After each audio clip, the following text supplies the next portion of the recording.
Geçen ilin blok imtihanından Python testinin izahına başlayaq. Bu seferki izahımız funksiya ilə bağlıdır. Funksiyada hər zaman biz aşağıdan yuxarıya doğru həll edirik. A bərabərdir 5, B bərabərdir F mötərizədə A, yəni 5. Burada F neçə edirsə, onun üzərində baxıraq görək F hardadır? F buradadır, gördüyünüz kimi. Ona görə F mötərizədə M-in yerinə 5 yazırıq. Bizdə də M bərabərdir. M 5 olduğu üçün, 5 qoyduğumuz üçün 5'i vursan 2'ye, vursan G, M-in yerinə 5 qoyuruq. İndi G-yə baxırıq. 5 vursan 2 bilirik 10'dur. G-ni tapmaq üçün yenirik def bu funksiyasına. K bərabərdir. G, K axı burada 5 qoyduq.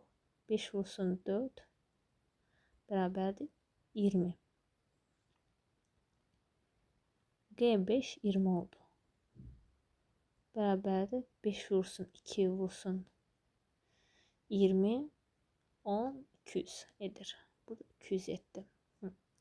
Sonra təzədən N-i həll edirik. M-i həll etdik, indi N-i həll edirik. M bərabərdir G mötərizədə 5 200, yəni G daha doğrusu M olduğu üçün bu səfər G-də burada M olduğu üçün M 200 etdi cavab. 200 üstə gəlsin 10. Üstə gəlsin 10. Bərabərdir. İndi 200'ü həll edirik. 200'ü yenidən bura qoyuruq. 200 vurulsun 4. 200'ü vuranda 4'ə 800 edir. Və bura 800 qoyuruq. Bərabərdir. 800'ü üstə gələndə ona 810 edir. Sonda 810'u, yəni bizdə M ilə N'in üstə gəlməyini istəyirlər. M-i tapdıq, biz 200'dür. N-i tapdıq, 810'dur. 200 ilə 810'u üstə gələndə 1010 edir. Cavab 1010.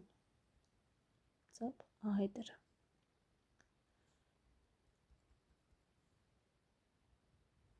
Bu kadar.